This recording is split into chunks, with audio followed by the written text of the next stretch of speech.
Hi, welcome to Bourbon Turntable. This is a new show where we blend the love of whiskey with the love of music. You can follow us on Facebook, Instagram, and YouTube, all under Bourbon Turntable. My name is Kevin Rose. I'm a music and whiskey enthusiast and an amateur bourbon writer. I'm joined by Benjamin Eaves and Drew Crawley. So I'll let the guys introduce themselves. Ben, let's start with you. Hey, thanks, Kevin. I'm Benjamin Eaves, passionate about music and whiskey and all things spirits related. Do whiskey reviews for My Whiskey Den, another YouTube show, as well as we're part of the Bar Cart Co-op, so you'll hear about that as well. Music-wise, I love all genres of music, going from opera to heavy metal and everything in between. My real passion is probably hard rock, classic country, and jazz, but looking forward to talking all about that with you guys. Drew? Yeah, my name is Drew Crawley. Good evening, y'all. I'm a cell phone salesman by day and a delightfully average musician by night. Grew up playing music in the church and in honky-tonk bars throughout Oklahoma. Been involved in the whiskey world, both professionally and just as a hobby. Very, very excited to get to be a part of this and looking forward to seeing this conversation get started. Awesome. Thanks, guys. This is going to be a lot of fun. I'm looking forward to it. Now, coming up a little bit later, we're going to be talking about our favorite debut albums. Since this is our debut show, that seemed to make a lot of sense. So I also thought, well, what kind of whiskey theme are we going to have for tonight? So we're going to talk about our first favorite whiskey. I'm guessing you guys get asked quite a bit, what's your favorite whiskey? And that's a tough question to answer. Wouldn't you say so? Yeah, Very definitely. much. Yeah. Hard to nail down. Yeah. Because what may be your favorite right now might not have been your favorite a month ago.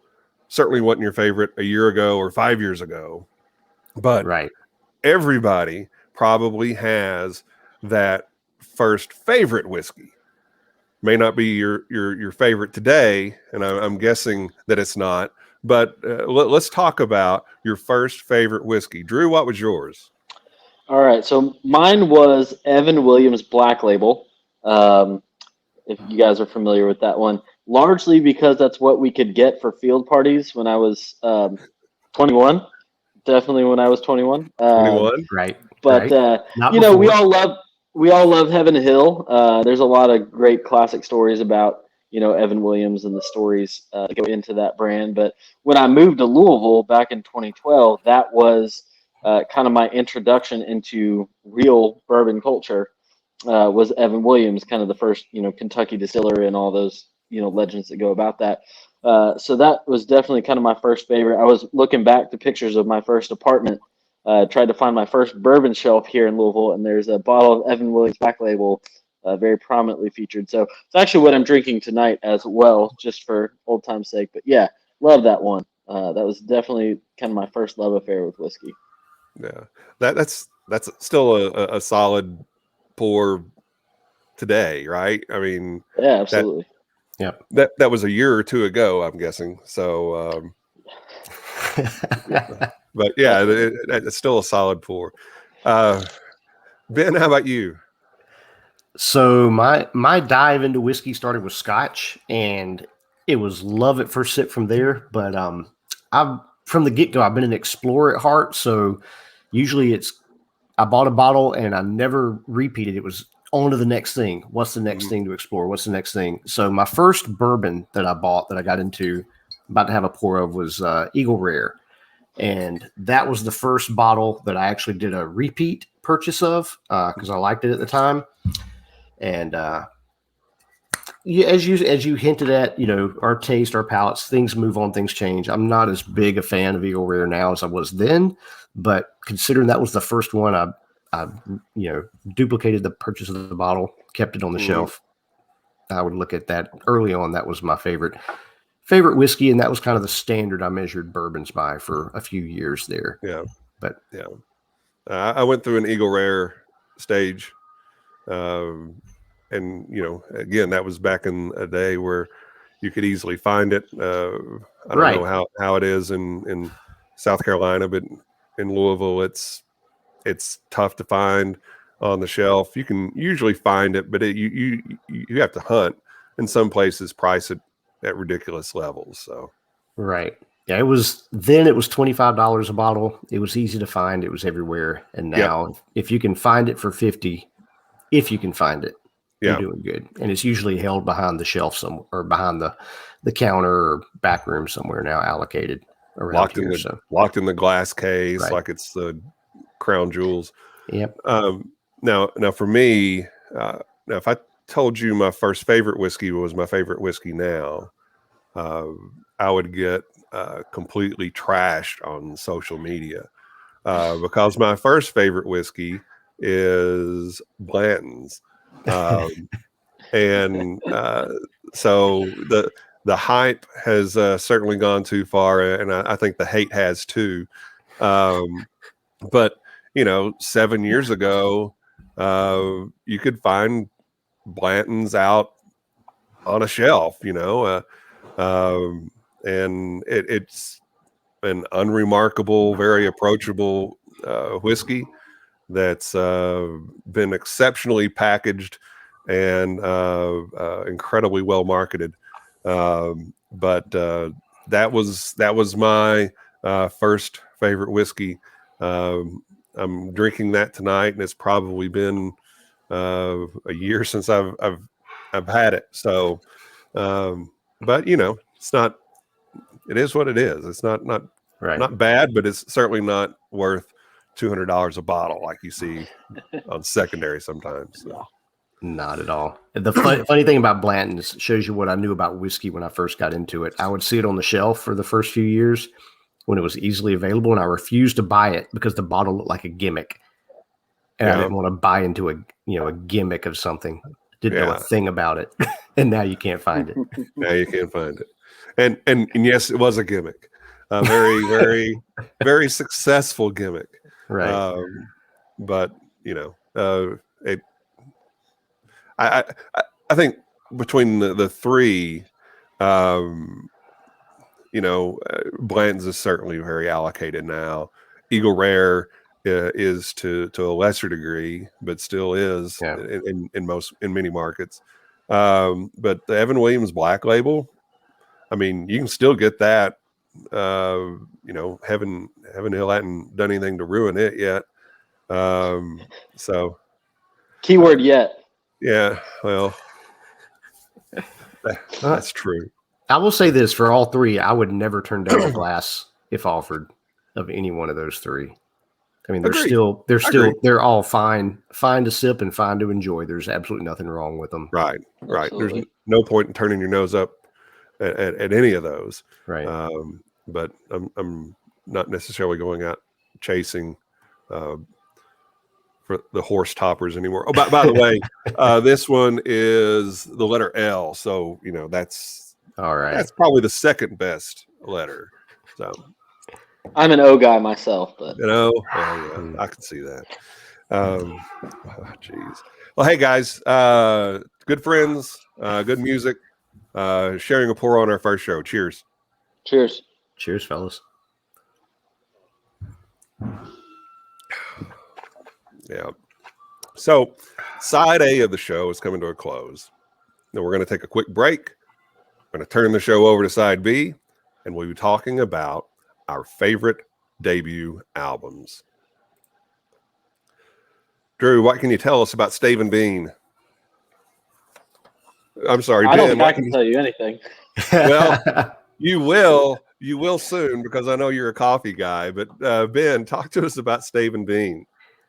Stave and Bean is a new company that started by a couple of friends of ours, John and Corey.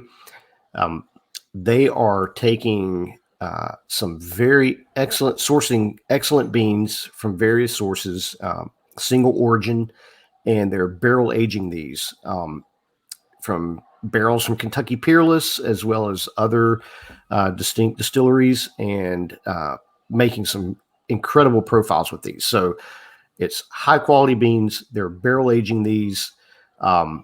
They've also got some great blends going on that they're calling the cocktail series, where they're taking beans that were aged, for example, in rye barrels and beans that were aged in Amaro barrels and blending those together. And they're calling that the Manhattan, or, Curacao barrels and bourbon barrels, and you got a sidecar. So just they're doing different things like that. And I've personally gotten to sample and try these, and they're absolutely fantastic. The ones being shown here, the bourbon barrel aged, the El Salvadorian. I'm a big coffee addict. I love really good coffee, and I'm going to tell you, off of my espresso machine here at home, that's some of the best espresso I've ever pulled off that machine. It's exceptional quality. There's the acidity is low on that. The tannic level that I've often had from barrel aged beans that sometimes gives a little bit too much of a bite, it's not there. Instead, you get these rich flavors of chocolate and hazelnut, bourbon, vanilla. It's absolutely fantastic. So be on the lookout for this. They're releasing at the end of the month. I believe the 31st is their go date on that. And so be on the lookout for them. Facebook, Instagram, you can follow them. They have a website, Stave and Bean. Check them out, guys. Yeah. By the time this show airs, that 31st of August will have come and gone. So you should be able to place your orders immediately. So good guys. They're doing this the right way. Real commitment and focus on quality of this. And I think that people really enjoy it. So we're going to start side B of the show. And this is where we're going to talk about our favorite debut albums. And I'm going to start us out. And the rules that we put in place on this was each of us could select 3 different debut albums, but each album that each of us selected, had to be from a different decade. So if you're a kid of the 80s, kid of the 90s, you couldn't just pick 3 albums from that decade and say these are the best. So we kind of had to broaden our horizons a little bit. But for me, my first debut album was released in January of 1969. It is Led Zeppelin's Led Zeppelin. So nice. This started, the band was, of course, Robert Plant, Jimmy Page, John Paul Jones, and John Bonham. And the first name of that quartet was the New Yardbirds. Jimmy Page had been in the band called the Yardbirds that had included Jeff Beck and for a period of time, Eric Clapton. That band fell apart. Jimmy Page was wanting to create a new supergroup with Jeff Beck and John Entwistle from The Who and Keith Moon from The Who. And Moon and Entwistle told Jimmy Page that group would go over like a lead balloon. We'll come back to that in a second. So the Yardbirds still had some commitments for tour dates. So Jimmy Page went ahead and created a band called the New Yardbirds, which was Plant himself, John Paul Jones, and John Bonham. And they did a little tour in Scandinavia under the name the New Yardbirds. And while they're doing that, while they're touring, they're playing all of the songs that are on that first Led Zeppelin album. Well, when they got done with the tour, they got into the studio and they were wanting to record their album or release their album under that New Yardbirds name. But they found out legally they couldn't use the name.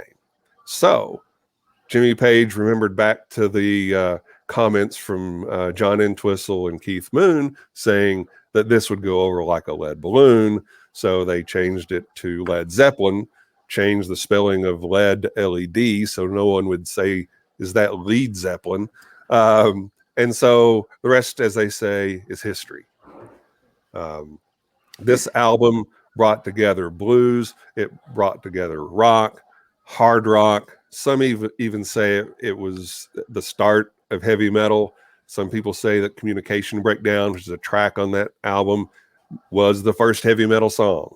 But to me, each member of this band is, if you're making a list of the best vocalists of all time or the best guitarists of all time, best bass players of all time in rock music, you're going to include Jimmy Page. You're going to include Robert Plant. You're going to include John Paul Jones in that list. But the thing that really just makes this album shine to me is John Bonham and that first track, Good Times, Bad Times.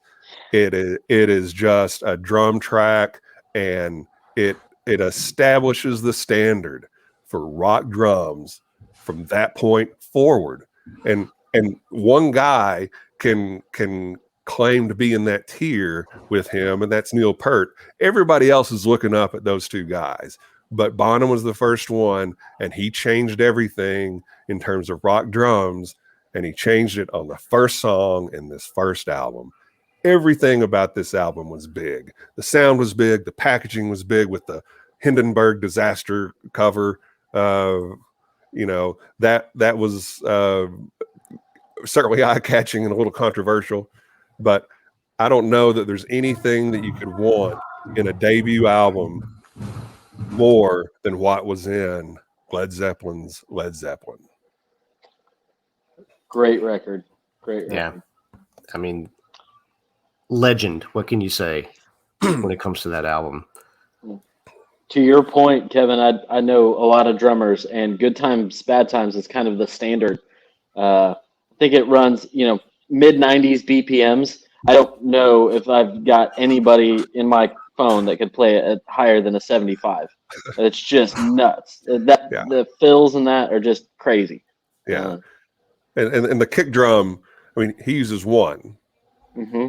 You listen to that album and you tell me how somebody can play that with one kick drum. I don't know. My foot doesn't work that way. I'm no drummer, but there's something crazy going on there. It's just an amazing drum track. So, Ben, what do you have for us?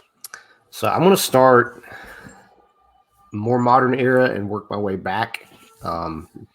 Time period wise, for me, musically, the 90s may have been one of the most influential and formative, especially the early 90s. 80s played a big role for me, but I could not pick 80s. There's just too many things to pick from there, and I could not nail anything down. And the 90s is difficult for me because there's so many great things that came out. I also tried to figure out what parameters I was going with in choosing this. So I decided on, I could look at it from a critical standpoint, what albums were the biggest or the most maybe influential. I'm looking at, for me personally, what was the most impactful. And as far as a debut album goes, there's some bands that, they're not the highest up as far as personally for me band wise, but when I look back, there's 3 particular albums that I have probably played the most over anything else in my life.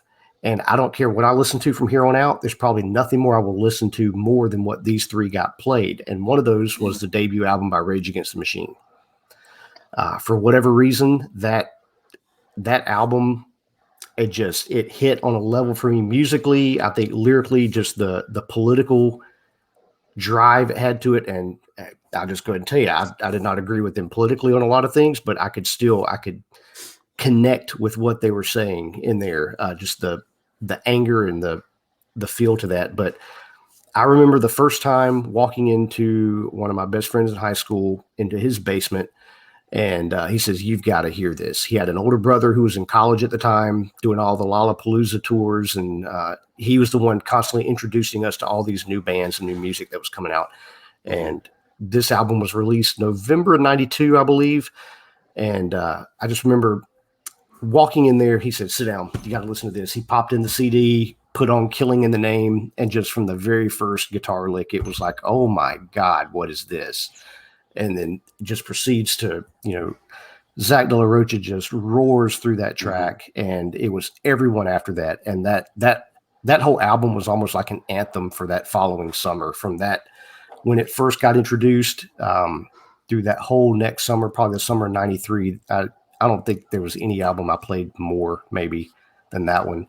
And it was just over and over again. But it's interesting because there's a lot of the music nerds may know this, but some of you may not. The forming of the band, and I've been going through this question of what ifs. So Tom Morello, who's, again, hearing those sounds he makes by guitar on that album, he's considered like the guitarist and the DJ but all those sounds are created with guitar. And I'm sitting there going, how is that possible when I was first hearing it? But he was coming from a band, I think it was called Lock Up, that it didn't work out. He and another particular artist, Maynard James Keenan, had been roommates, had worked together, collaborated, just bouncing ideas off each other for things. Maynard had his own project he was beginning to work on, trying to get back into things musically. Morello had ideas for forming this new band.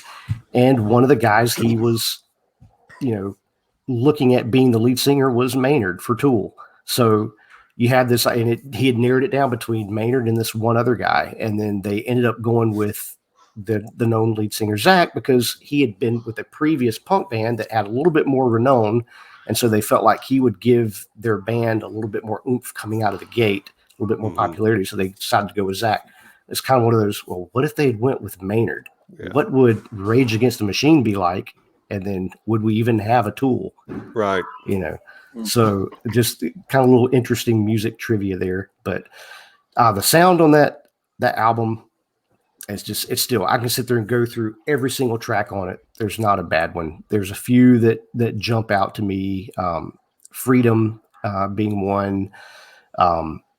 But it's heavy. It hits so hard. And I don't know that you can just put it into a specific musical genre. A lot of people want to, call it metal. Some want to define it as new metal.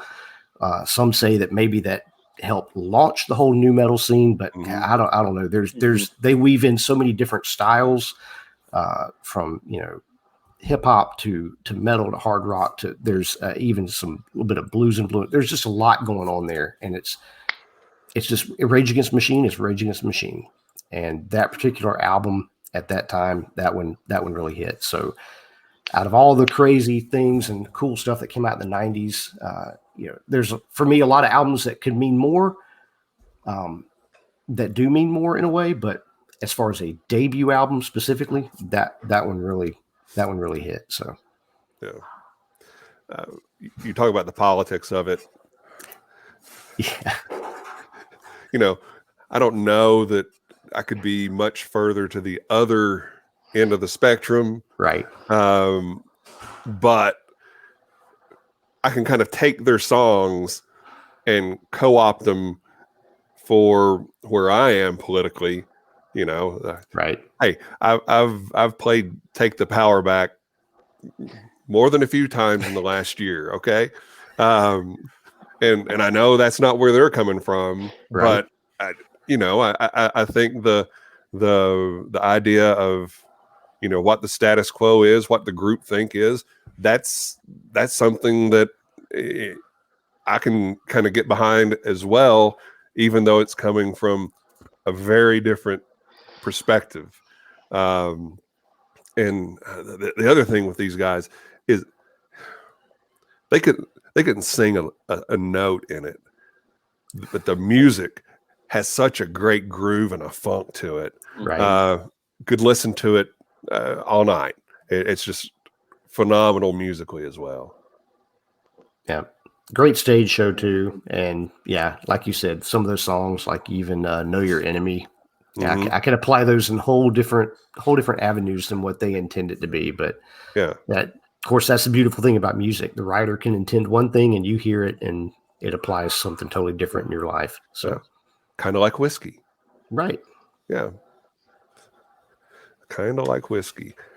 Drew, what do you got, buddy? All right. I'm going to join you and kick it off with another self-titled debut album from March of 1980, first record from Huey Lewis and the News. So this one came out 15 years before I was born. So a little bit before my time. But I grew up listening, to this music. My parents are both children of the 80s and kind of grew up with these records. Specifically love a couple songs off of that. Don't Make Me Do It. Everybody knows that one. And then don't ever tell me that you love me. Yep. That is a song that, I heard when I was maybe 5, 6, 7 years old, and then cried to, when I was 15 or 16, driving around. And it's just such a timeless song. We all love Huey Lewis for, the Back to the Future soundtrack and all that kind of stuff. The guy has continued to write impressive records, and he's well into his, late 60s, early 70s at this point. But you want to talk about musicianship and crafting a sound that's distinct from just about anything else.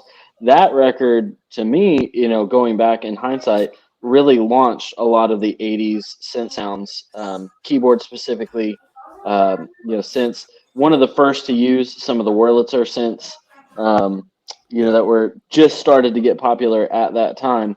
And then I was doing a little digging leading up to this, and found out that the record was produced by Bill Schnee. For those of you that don't read liner notes, or maybe just me, I guess, the dude worked with Chicago, Gladys Knight, Whitney Houston, and then George Benson as well. So I'm a huge George Benson guy, but really kind of pioneered their sound and helped them hone that in to really make this record stand out from anything else that was top 40 radio at the time. And we'll get back around to John Mayer in a little bit, but a lot of the same synth sounds and keyboard sounds that came off of this record are now being used by artists like John Mayer, on his most recent project. So big fan of this record, mostly for nostalgic reasons, but also just really loved what it did for, the sound of the 1980s, and, just really loved growing up with this kind of music. So. Very cool. Yeah, you surprised me with the Huey Lewis album, because I knew that came out well before you were around. The name of the band was originally Huey Lewis and the American Express, and for obvious trademark copyright issues, they changed the name, which I think Huey Lewis and the News is a very cool name.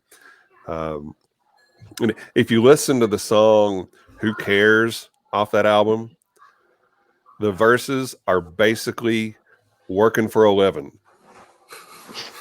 It's the exact. They just changed the lyrics, but the melody is "working for a living." You can just drop the lyrics on top of it, and it's the same thing. So.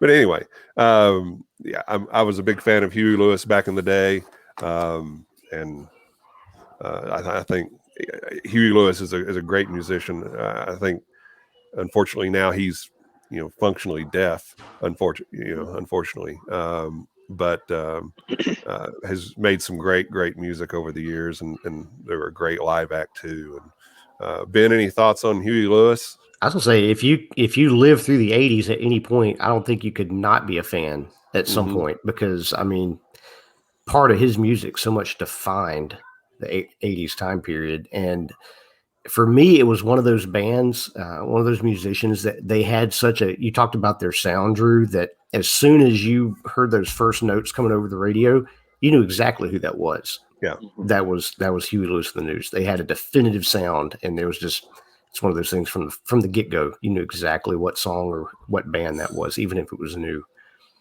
So, yeah, great band. Yeah, really is. My second debut album that I've got came out in 1973, and it is the debut album of Leonard Skinner, and it's the album pronounced Leonard Skinner. Free bird, baby. Absolutely. And that's part of what makes this album great. But this album helped to elevate and define what Southern rock is. And, a lot of times, if people don't really pay attention and haven't really listened to Leonard Skinner records, they're going to have a preconceived notion that, it's just a bunch of dumb rednecks.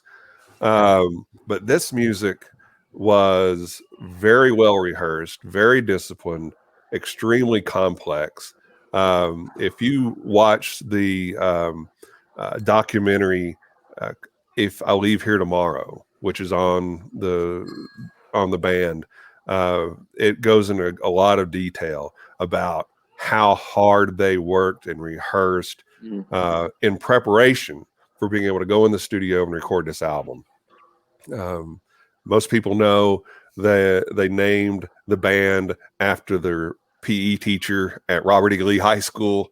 His name was Leonard Skinner, and he was a real hard ass, and gave them all hard times about how long they wore their hair. But they changed the spelling of things and changed the last name a little bit, but that's where the name came from. This album was produced by a guy named Al Cooper. I think he played a lot of organ and keyboards for like Bob Dylan back in the day, if I remember that right. But he produced this record, and he was good friends with Pete Townsend. And when the record came out, he got it in front of Pete Townsend. And when the Who did their Quadrophenia tour in the United States, Leonard Skinner was their opening act. That would have been a great show. Yeah. But this album, it's got really spirited, popular tunes like "I'm Not the One" and "Give Me Three Steps." It's got thoughtful ballads like "Tuesday's Gone," "Simple Man," plus probably the most identifiable song in rock music, "Freebird." Everybody knows "Freebird." If you've not been to a concert, not that Leonard Skinner is playing, but any random concert, and not yelled "Freebird," you're doing it wrong. I've been at shows that Drew Crawley has been playing, and I've shouted out for him to play "Freebird." So can attest. But the band in '77 was in a plane crash, and the lead singer Ronnie Van Zant and guitarist Steve Gaines died in that crash. Put the band on a 10-year hiatus, but in those 4 years from '73 to '77, they produced 5 albums that are fantastic. This debut album, almost 50 years later, is still significant and it's still listened to, and it's something that people go back to all the time. Well, Kevin, take away "Freebird," and I know there's not a metric for this necessarily, but just based off personal experience, the shows that you've attended, I've attended. Is there another band that has been all of their songs covered more by other bands than maybe Leonard Skinner? Because a lot of times when do an encore, you get to the end of the show, a lot of bands will do some covers and tributes to other bands that influenced.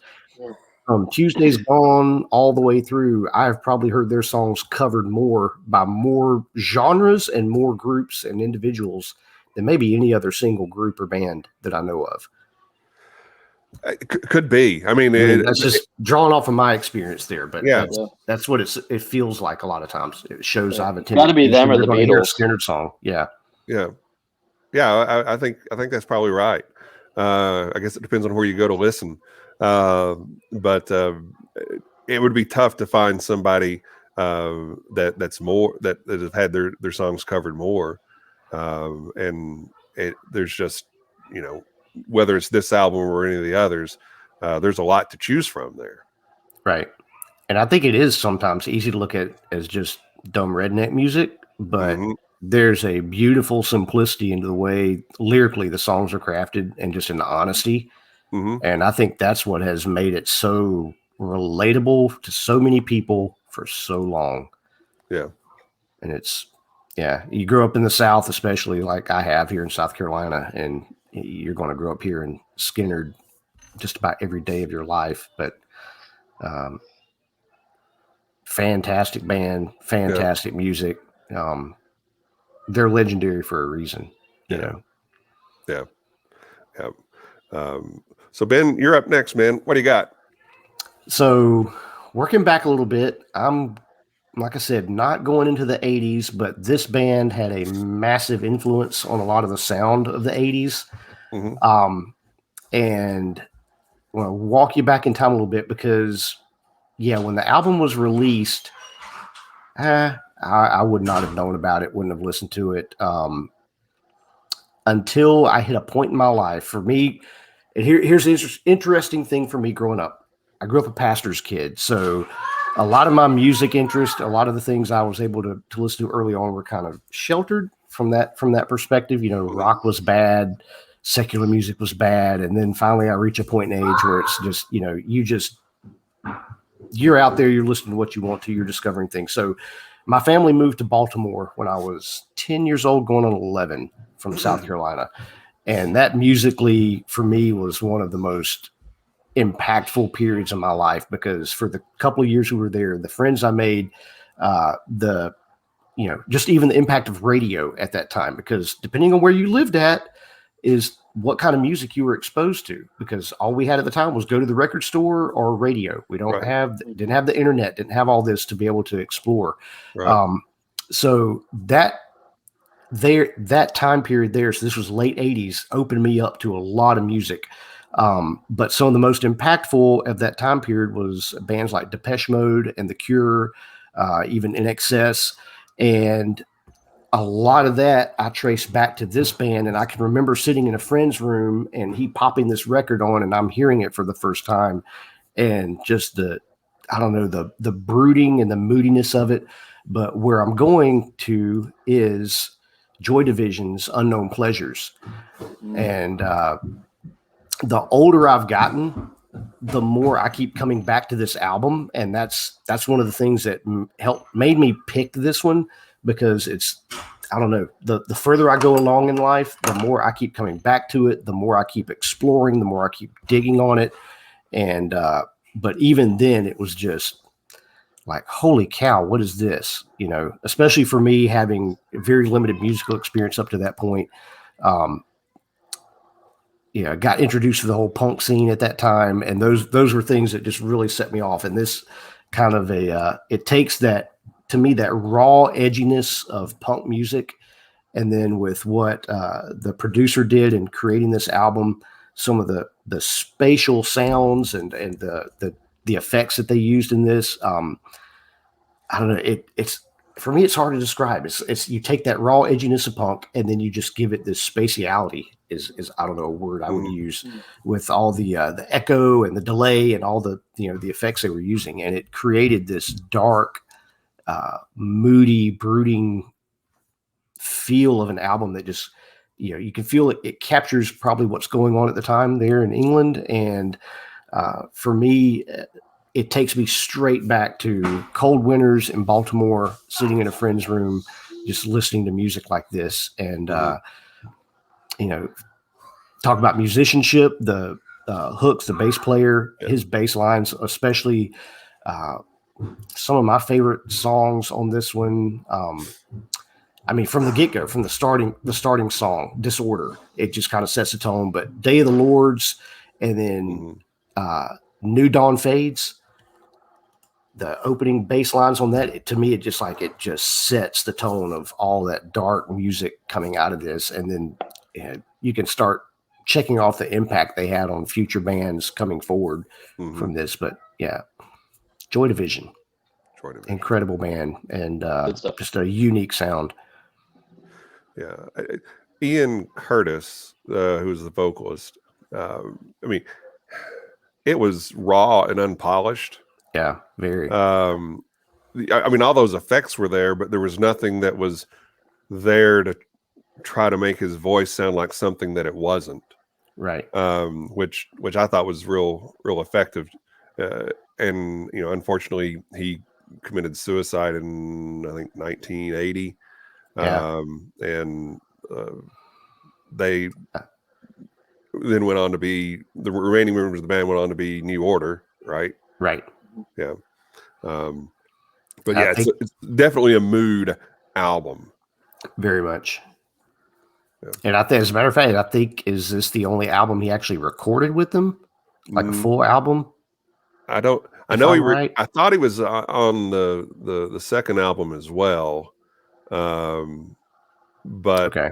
did not. I don't think he ever toured in support of that second album. Right. Mm. That may be what I'm thinking of. But it's got a mood to it that's, I don't know, unlike a lot of what I've heard, but at the same time, it sets the stage for a lot of what has come on since then through the 80s, the whole goth and the new wave and post punk, that whole Yeah. set. You feel like it kind of springboarded off of what they did with this album. Yeah. So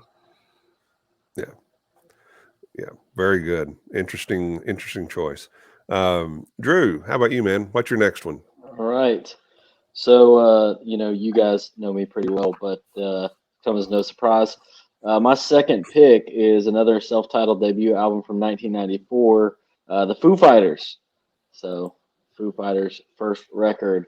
I, like Ben, was also a preacher's kid and was not, permitted to listen to a lot of non-CCM and worship music growing up. And then around age, 10, 11, something like that, found this band on the radio, listening, driving around somewhere, called the Foo Fighters, and I was instantly in love.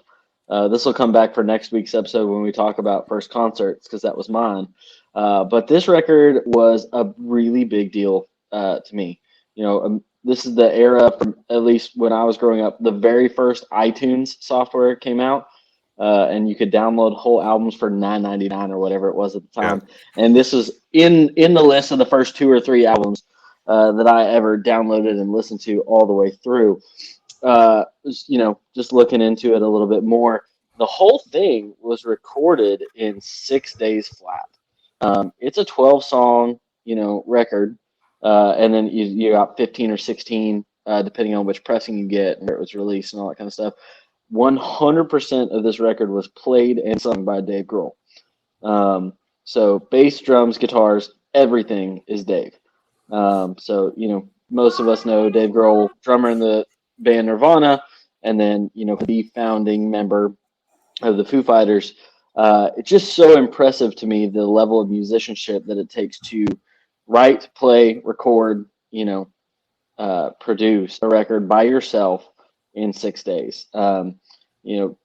Hearing stories about him running from room A to room B, still shaking from playing a drum track, drinking some water and a glass of whiskey, and then doing the vocals for the next one. It's just wild.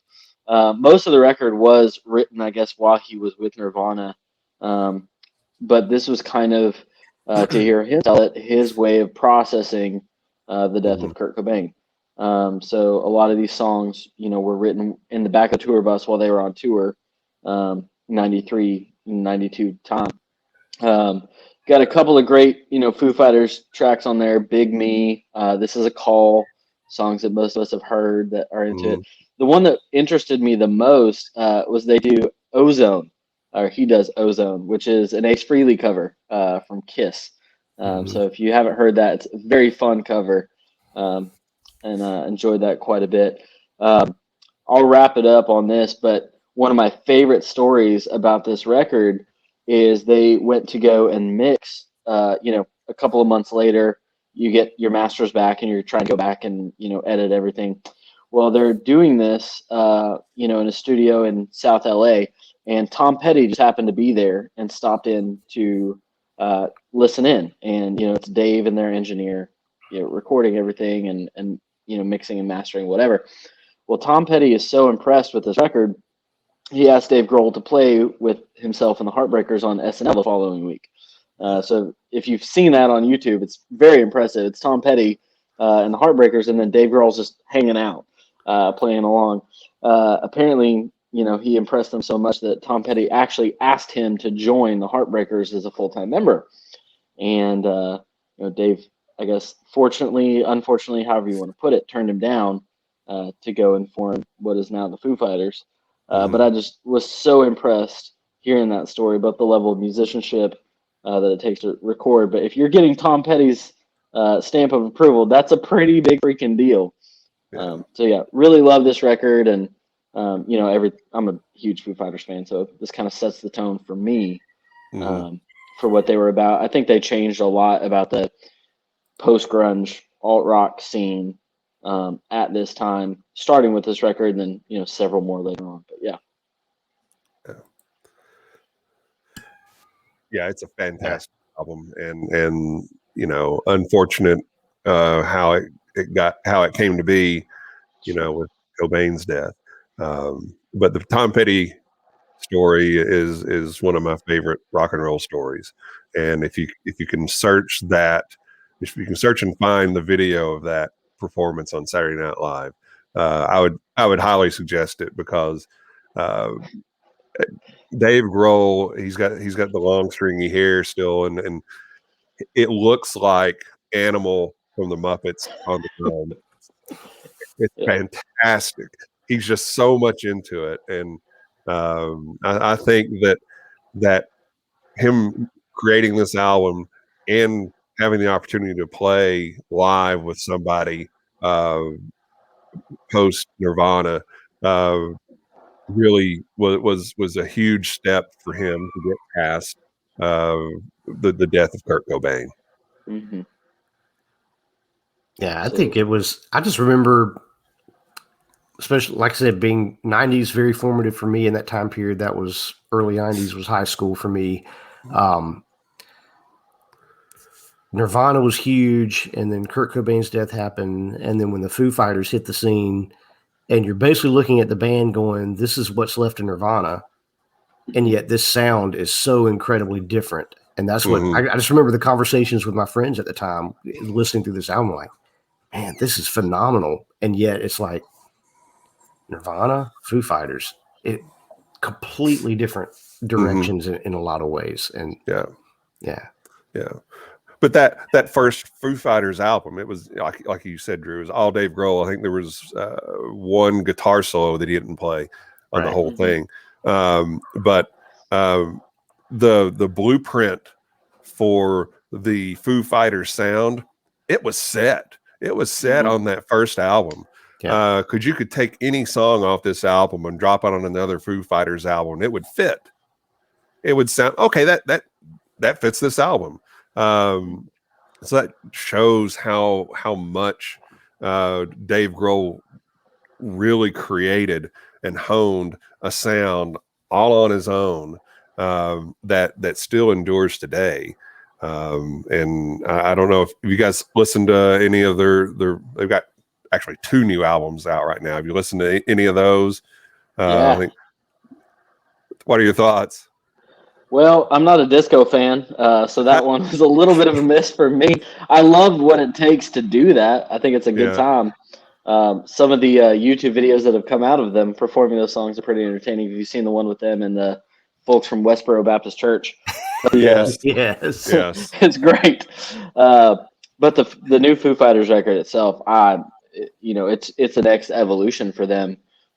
You've got a lot of the same returning cast of characters with Taylor Hawkins and Pat Smear coming back, but they're rotating some other players as well, at least on the studio recording.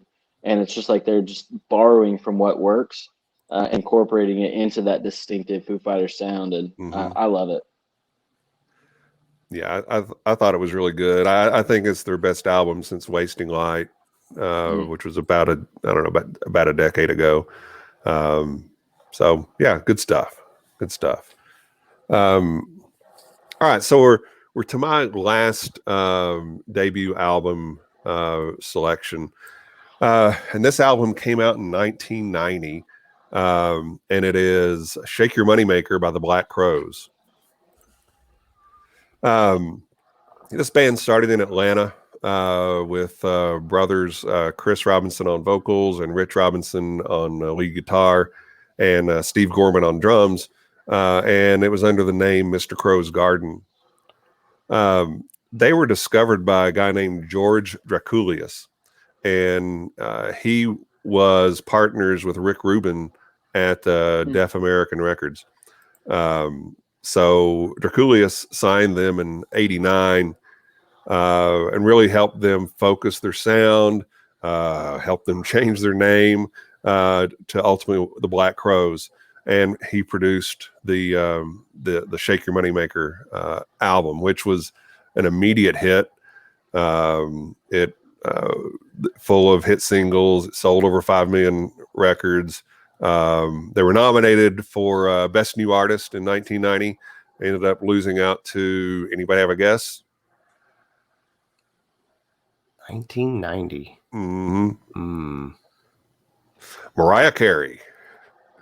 So there you go, Mariah Carey. All righty then. Yeah, but to me, this album came right after the 80s, and I love the 80s. There's a bunch of great music in the 80s, but there's also a lot of growing use of synthesizers, and a lot of the music in that era felt overproduced. And this album was kind of a revival of that tight sound with a blues bass groove that, you know, came out in a lot of like Rolling Stones records in the mid 70s. So I really like this album. You can just go through it and it's just, you know, hit after hit after hit. And the band's very tight. Chris Robinson, I think he's a total douche. But the guy can sing. The guy can absolutely sing. So that's my third favorite debut album, Black Crowes, Shake Your Moneymaker. Yeah, great album, great choice. That album and that time period for me, that's a whole feel. That's like a whole vibe, because I can remember that it feels like there's this 1990s, this transitional slot from 80s and what we knew as 80s rock and even 80s hair metal. And we start to see this shift over towards, all of a sudden, the next year, grunge takes off. Yep. And there's bands like, for me, that the Black Crowes, Tesla, Extreme, some of these bands like that were right around that 89, 90, 91 time period, that even Guns N' Roses was still really popular at that time. And I think they were getting ready to release their big double album, Use Your Illusion. So that, and then all of a sudden, grunge hits the scene. And so there's just this total feel. It puts me right back into that right there, that whole time period. But great album. So for me, I'm going a whole different genre and direction. We're going to take a little dive into jazz and going to the late 1950s, Vince Guaraldi Trio. So most people are going to know this because you grew up watching the Peanuts. And it's the Peanuts soundtrack. It's the Vince Guaraldi. He wrote, performed all that. It's like the music of your childhood in a way. But if you move past that, the guy was a fantastic jazz pianist. And jazz is another one of those musical genres that's a passion of mine. And when I come back to listening to jazz albums, I'm almost always drawn back to Vince Guaraldi. And this one... that's what sparked off the trio. He had been performing jazz a little bit before that, but there's just a lot of great tracks. It's just easy listening. I mean, I can just put this on and just chill out, driving, doing whatever. I can listen to it anytime, any place.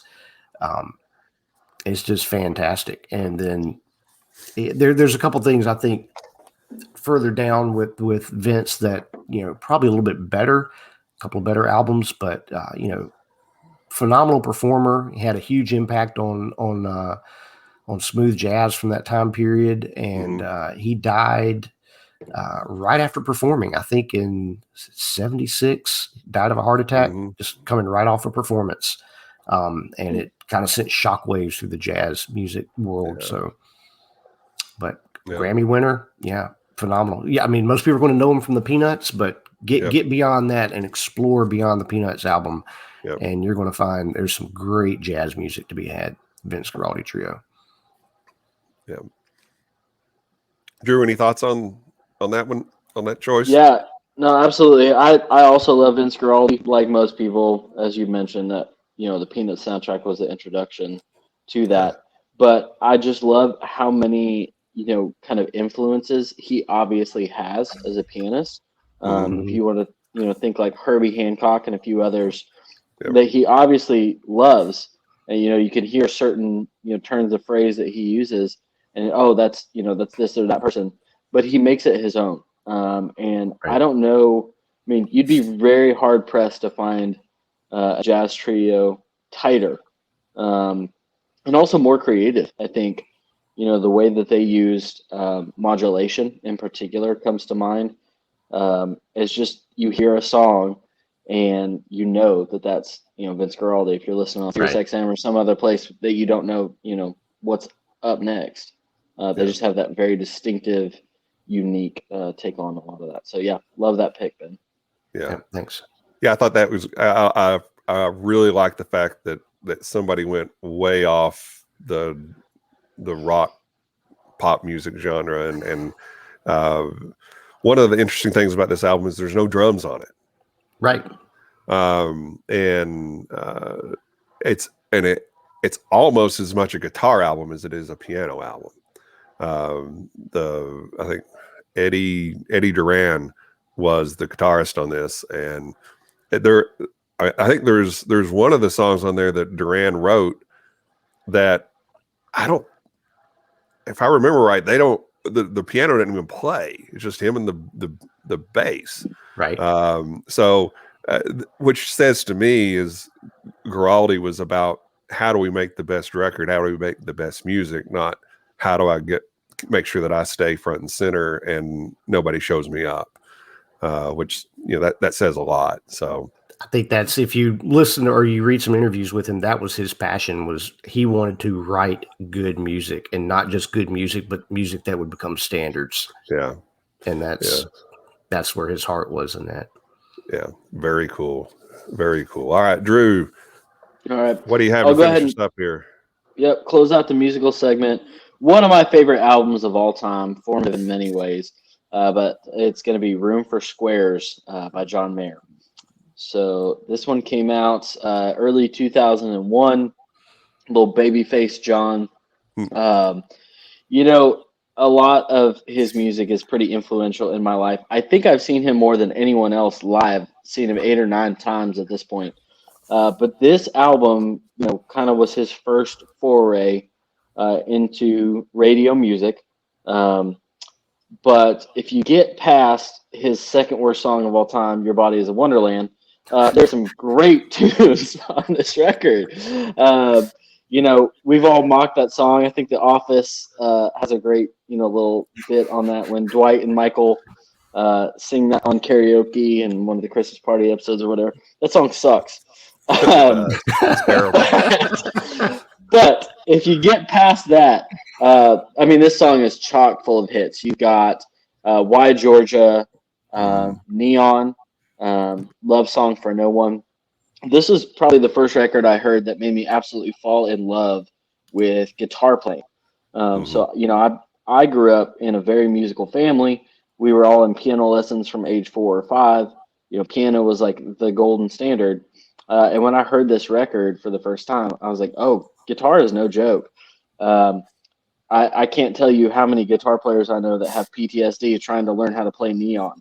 Yeah. It's just, you can't do it. It's not replicable. So he's a very serious musician. He's got the pop appeal on this record, but for those of you that know much about, John Mayer, Stevie Ray Vaughan is, 1A or 1B of his greatest influences as a guitar player. And you hear that come out in so many of the little musical phrasings on this record. My favorite song on it is a song called St. Patrick's Day, which is, kind of the story of falling in love in the, late summer, so you don't have to be alone for Christmas and the holidays, and then making a relationship work just till St. Patrick's Day. I just think that concept is so fascinating. Another one, 3x5, talking about kind of living life, pre-cell phone. You're doing it on a Polaroid camera or, the early digital cameras in 2001, and, wanting to kind of reject living life for pictures and actually living it for real. So there's this buzzword here, but authenticity in his writing, or a striving for that real life living. So I love this album. If You Can Get Over Your Body Is a Wonderland. Great record, all in all. I think it's still his highest selling album. It's done, 5 times platinum, over 5 million records sold just in the U.S. But just absolutely fantastic record overall. I think it set his place as both a pop musician, with really broad appeal, and a very serious writer and guitar player. So yeah. I'm going to break your heart a little bit, Drew, and then hopefully I'll win it back. But when that album came out, I was not a fan at all. Saw him in concert on tour supporting that, and it was mainly because a couple of the girls, a friend of mine and I were dating. They wanted to go see him, like a lot of females at that time. And so I went, and I remember sitting there. Just my impression was this guy's just trying to be Dave Matthews. Trying to sound like Dave Matthews, trying to play like Dave Matthews, and whatever. And I just walked away not very impressed. Since then, though, within a short time period, I started actually really listening and following some of the things. And I was like, okay, this guy's actually a really phenomenal guitar player. And like you said, the musicianship and the songwriting, there is a place of authenticity that comes through in that. And especially for me, when he started touring with Dead and Company, that's when I really began to take notice even more, and just, okay, he can really do a lot of different things. And just, watching, I think, what was there, a tribute with, can't remember if it was a birthday bash with B.B. King. He sits out there and plays with B.B. King. Him and Derek Trucks. Yes, it's one of my favorite things to see. I'll pull that up all the time and watch it. Love it. I've shown my boys that, like, guys, y'all need to take note of this right here. This is great music going on. So at first, didn't like him at all. Sure, and since come full, not full circle, but done a 180. And I absolutely love the guy, and love his musicianship. So it's so fascinating to me, just as a fan of his, when you look at what he puts out on the radio and what his singles are. It's almost always, in my estimation, humble but correct opinion here, it's the worst song on the record. If you look at Waiting on the World to Change, if you look at Half of My Heart, if you look at, any of these other singles that get kind of popular, it's just surface level pop. It is derivative Dave Matthews, to kind of borrow from what I said earlier. And then, you get into track 4, track 5, and so on. There's some real deal stuff in there, for sure. So, I think that's interesting, because I found that personally for a lot of bands I'm a huge fan of, the tracks that get selected for singles to be released radio-wise, I'm going, these aren't even the best songs on the album. They're not even close. Not even close, Yeah. I was not a fan of John Mayer initially either, because of Body is a Wonderland song. I thought it was a terrible song. I think he uses it to seduce women. More power to you, okay? Because apparently he's dated some really gorgeous women over the days, and probably woos them by singing this song to them. But it's a terrible song. But then you get into a song like Neon, and this is incredibly impressive. This guy has that guitar god ability, and to me, it just gets overshadowed too often by the pop music appeal to the masses singles that get released. But the Dave Matthews sound comparison is legit, because the guy that produced, I think, the first 2 or 3 John Mayer albums, John Elijah, I think's his name. He's from Louisville. You gotta look him up, Drew. Maybe he can hook you up. There you go. But he also produced some of the Dave Matthews records too. So there may be some carryover there in terms of that sound similarity. But to me, in terms of when you get past the singles, in terms of musicianship and quality, I think John Mayer just blows Dave Matthews away. And that I love the John Mayer trio That Yeah. that stuff is fantastic. What's that live album that he did? Where the Light Is. Yes, Yeah. one of the best live albums of the last 20 years. It's fantastic. Man, I Really is. wore that thing out. I mentioned earlier, I'm a preacher's kid. That was the thing that I used to try to convince my parents that there was good music outside of Stephen Curtis Chapman and Rebecca St. James. I mean, God. I rented that thing at a Blockbuster Video and tried to convince my parents on a Friday night to watch it. And, now to this day, my dad, Baptist preacher that he is, will text me every time there's new John Mayer, stuff. I've taken him to see John Mayer 3 or 4 times together now. Yeah. But yeah, that album was the gateway drug for my whole family into getting, into some different music for sure. So we've all been through 3 debut albums each. Any surprises? I was surprised Ben loves punk rock that much. I didn't pick up on that in some of our previous conversations. That was pretty awesome. Yeah, it's broad. It's early on for me getting into rock. That was kind of like foundational, new wave and punk and that kind of stuff coming out of the late '80s, really. But in the late '80s time period, exploring, going back into the '70s. So I had a couple of friends in Baltimore that were hardcore punk fans, and they got me turned on to it then. And so, yeah. I was pleasantly surprised to see Vince Guaraldi name. That was very cool. And Huey Lewis album. That was a surprise too. I love that. So that to me, what this says is this is going to be fun to do this show with you guys. I think the conversations that we've had I've had a good time. I don't know if anybody watching or listening has a good time as I have with it, but I think this has been a lot of fun. And I think there are obviously tons of albums that we could have included that we didn't include. right? The Cars debut album, REM.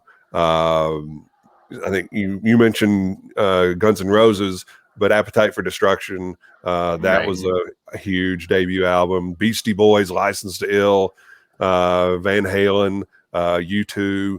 I mean, the list could go on and on and on forever. Dio, Holy Diver was one of my candidates as well. Yeah. So. Yeah, love me some Dio. Yeah. But any other thoughts on debut albums, guys? That was damn hard to make a choice. Yeah. To narrow these down over these decades. Yes. There's so many great albums, great things. But I think too, hitting on what you said, for a lot of people, don't make assumptions about us musically, because I think as we have these conversations going down the road, there's going to be a lot of interesting twists and turns coming from all of us. Absolutely. So, it'll be fun. It'll be fun. But after you've heard the show, if you have, you're watching the show, listening to the show, if you've got thoughts on what our favorite debut albums were, leave them in comments. If you have favorite debut albums of your own that you want to share with us, please do that as well. We will put together a playlist that we'll put out on social media as well, that kind of encapsulates the debut albums that we've discussed tonight, and give you, if you've not heard some of this, it'll give you a chance to sample some of the things, some of the tracks from these albums that we think are really great. So with that, Ben, talk to us about another Barkheart show. So I'll hit you first for my own show with friends Patrick and Mike. We do what's called My Whiskey Den. You can find us on YouTube. We're also on Facebook and Instagram and Twitter. We focus really good on American craft whiskey, on craft distillers and artisan distilleries.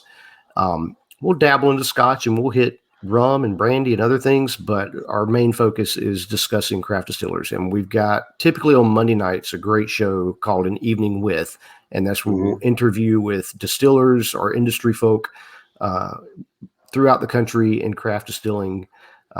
We get to have a real candid conversation and kind of dive deep into what they do. So if you love to nerd out on spirits and whiskey, we're the channel for you on that. Great. Thanks, Ben. Yeah. Yeah. Drew, tell us what we've got coming up next. Yeah, join us next week. We're going to be doing some interesting things with whiskey. We're going to be kind of reviewing something similar and seeing what all of our unique palates do on that. We're also going to be discussing our first concerts, which I'm sure will be rife with fun stories and, general shenanigans. But looking forward to joining you guys next week for that. All right. It will be a lot of fun. So remember to like, share, comment on the Bourbon Turntable social media accounts on Facebook, Instagram, or YouTube. And on behalf of Ben and Drew and myself, thank you very much for joining us on our debut show. Hope you enjoyed it. And until next time, love, cheers, and free bird.